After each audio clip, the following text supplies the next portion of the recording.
Hello, traders. FX Pip Collector here. Today is Thursday, July 31st, and this is my analysis for the US dollar yen, and we are on the 4-hour time frame. So the US dollar yen just kept on pushing up yesterday. It made another higher low, another higher low. No break of structure, no reason to really go short in any big way. Now, this Fibonacci, these red fib levels are from the daily time frame, so we're kind of right in between two fib levels. For me, I'm looking for longs unless it breaks this low. If it takes out that low, I will definitely start looking for shorts.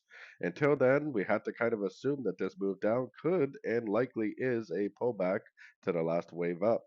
So going down to the 1 hour time frame is where we put our Fibonacci retracement on here from here to here, which this is actually like a perfect 5 waves up right here.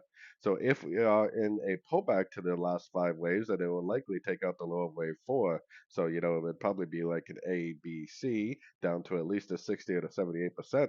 If it goes down to one of those fib levels and then reverses back up, I would definitely take it as a long.